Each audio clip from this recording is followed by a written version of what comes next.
Tapi sengsara membawa nikmat kayak midun kali. Yang senior tahu kayak midun lah, mana yang muda-muda kan tahu midun itu siapanya.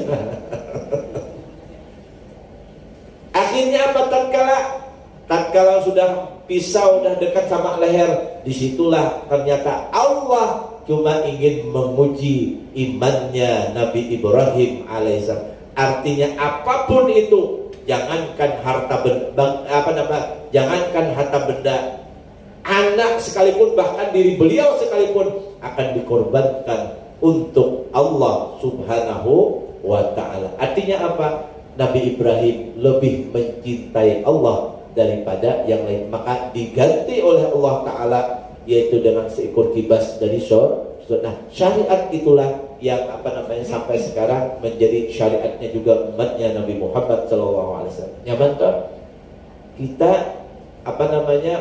kada usah mengorbankan anak kita, kada usah. Tapi yang disuruh adalah 1 tahun sekali minimal kita bisa berbagi misalkan menyembelih sapi untuk berapa orang? 7 patungan 7 orang, ya kan? Kada seberapa, paling berapa? Nah, 3 juta sekarang, ada yang 2.900.000 macam-macam, ada yang 3,5 juta tergantung sapinya ya. Kemudian kambing dan segala macamnya.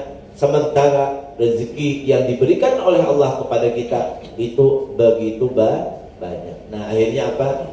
Biasanya ini dibagi 3, ya kan? Sepertiganya boleh dikonsumsi oleh yang melaksanakan ibadah kurban. Sepertiganya diberikan kepada handai tolan. Sepertiganya lagi diberikan kepada fakir miskin. Biasanya fakir miskin lebih diutamakan dulu, baru handai tolan. Nah, baru kita sepertiganya kita.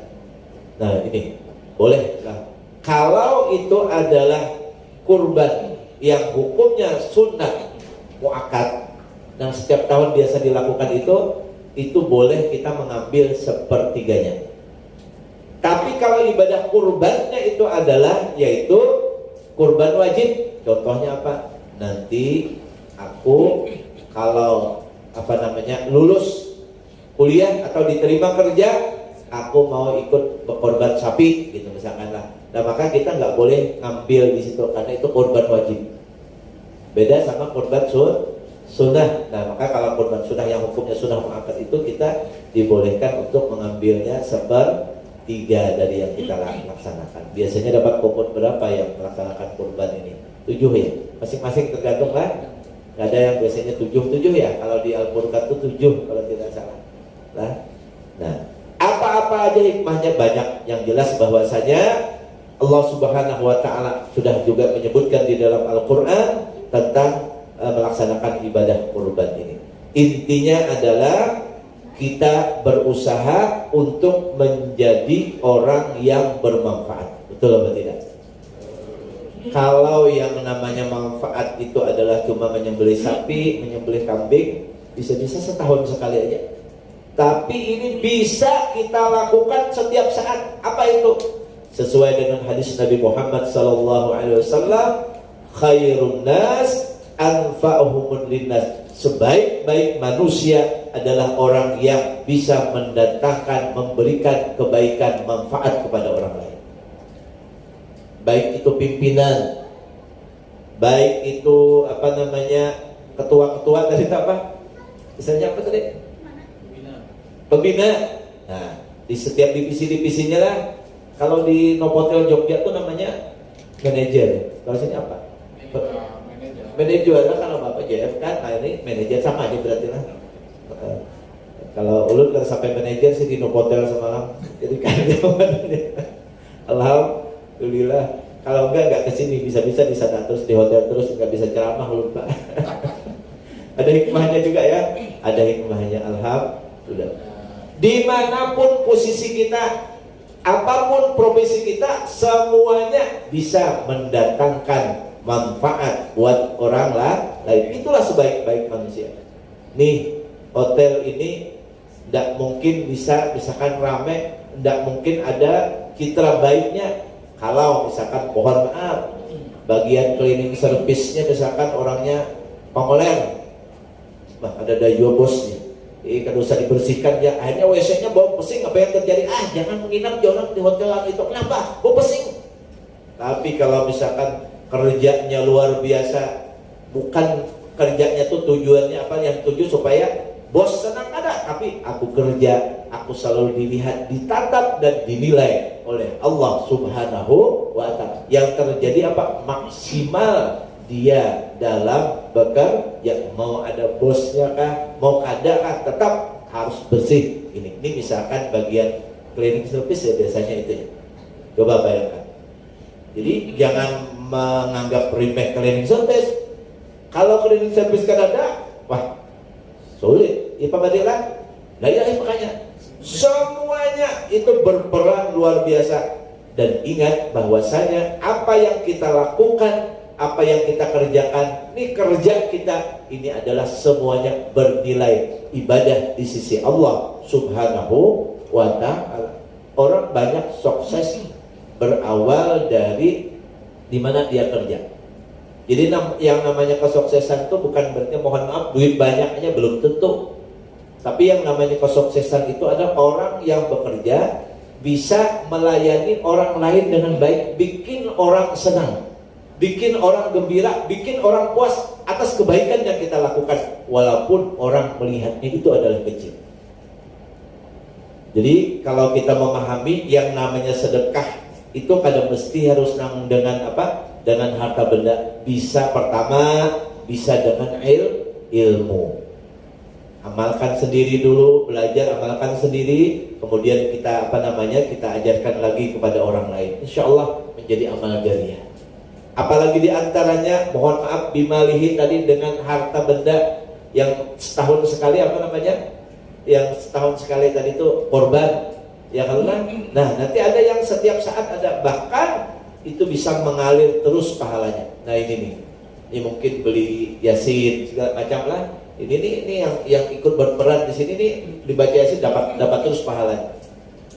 Dan insya Allah ya di musala juga misalkan ada yang belikan ini belikan itu untuk kenyamanan orang. Ada yang membelikan rehal walaupun misalkan dari hotel tidak disediakan, tapi pian berinisiatif seorang supaya kena ada waktu-waktu senggang ngaji dan segala. Nah itu semuanya adalah amal dari bimalihi. Ujar Ustaz Adi Hidayat, orang muslim harus cerdas dalam beramal. Salah satunya adalah cari juga amalan yang mana kita sekali aja melakukannya tapi pahalanya mengalir terus-menerus. Itulah yang disebut dengan sedekah jariah. Nah, kemudian apalagi biwaktihi, dan tenaganya, dengan waktu dan tenaga. Nah ini nih, kita kadang-kadang mohon maaf, ada kawan-kawan kita yang lagi gundah gulana. Apa bahasa orang sekarang? Galau. Galau kenapa? Ditinggal ayam beb. Ya kan itu butuh, tapi hati-hati juga. Kadang-kadang ada cowok yang kalau udah galau, pura-pura jadi penolong. Sebenarnya lebih parah lagi. Tapi di sini insya Allah nggak ada, ya. Memang niatnya kalau ada yang galau, ditenangkan, didekatkan dengan Allah Subhanahu wa Ta'ala, ya kan? Dan mudah-mudahan galaunya hilang dan semangat lagi dalam bekerja. Nah ini butuh pengorbanan waktu kita juga, ya kan? Kemudian juga nasihat juga penting itu. Nah, jangan nanti misalkan mohon maaf gembira sendiri, pas teman dalam keadaan galau, dalam keadaan mohon maaf ada masalah, kita kada peduli, maka orang ini termasuk orang yang tidak punya kasih sayang terhadap sesamanya. Jadi jangan harap ini amal ibadahnya sampai ke hadrahnya Allah Subhanahu wa Ta'ala. Apalagi yang bisa kita lakukan bikaulin hasanin, dengan perkataan yang baik, tidak menyakiti orang lain. Ini bagian juga kebaikan yang bisa kita lakukan kepada orang lain. Mohon maaf sekarang itu rame, kalau sudah amarah yang berbicara, Masya Allah, tangan nih kada segan-segan untuk menulis kata-kata di Facebook macam-macam. Ada yang kadang-kadang suaminya dibilang-bilangin macam-macam. Kita paham aja bahasa-bahasa atau galau malah curhat jadi Facebook, bahaya ini. Kalau sudah abang jago yang datang, bahaya toh. Paham kan? Pura-pura baik, tapi ujung-ujungnya sama juga. Nah, oleh sebab itu jangan curhat di Facebook, jangan, bahaya. Kalau sudah seperti itu sama membuka aib diri sendiri ataupun aib suami, jangan sampai, atau aib istri. Kita ini udah bersyukur, aib kita udah ditutupi oleh Allah.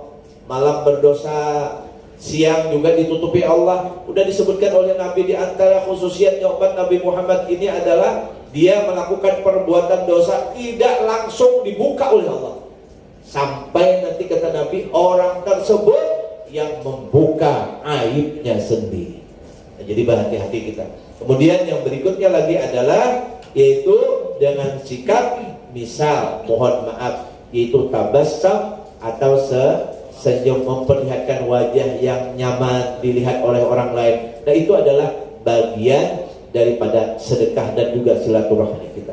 Nah, oleh sebab itu kata Nabi sallallahu alaihi wasallam, man sarahu ayyumaddalahu fi umri wa yuzadalahu fir rizqi falyaburra walidah wal yasir rahimah. Siapa yang kepengen dipanjangkan umur dan murah rezekinya, yang pertama adalah muliakan kedua orang tua. Kalau sudah meninggal, jangan lupa setelah selesai sholat 5 waktu baca Rabbil fidli wali walidayya warhamhuma kama rabbayani shaghir, minimal 3 kali, kalau enggak 5, minimal 3 kali, kalau tidak 5 kali, minimal 3.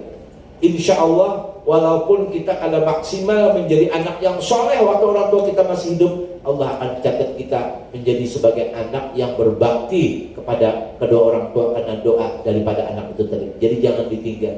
Kemudian maka hendaklah dia menyambung tali silaturahmi. Sebenarnya Allah ingin membacakan hadis tentang keutamaan sedekah ini, banyak banget di sini. Sedikitlah, masih banyak waktu. Lanjut. Alhamdulillah. Jadi yang jelas gini, yang namanya sedekah itu macam-macam bentuknya. Ada yang bersifat, ada ilmu, ada tenaga dan pikiran, pokoknya ada senyuman dan macam-macam. Artinya setiap kebaikan itu adalah sedekah.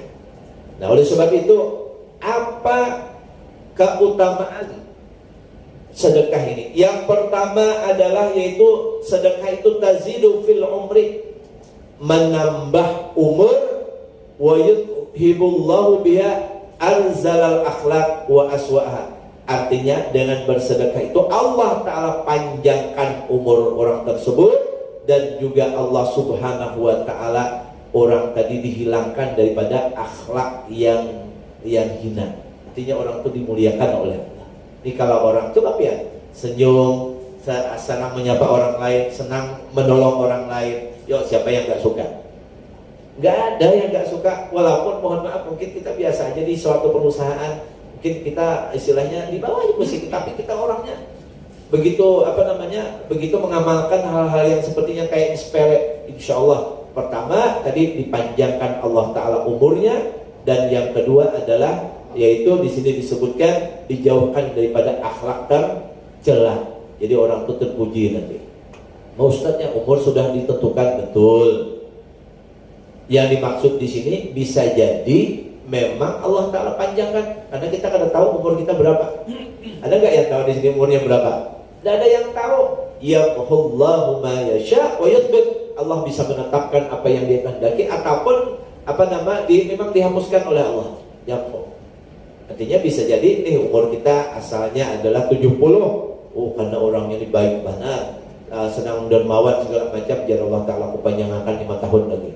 Kemarin sudah ada ceritanya lah, ada usah diceritakan lagi, kelamaan nanti.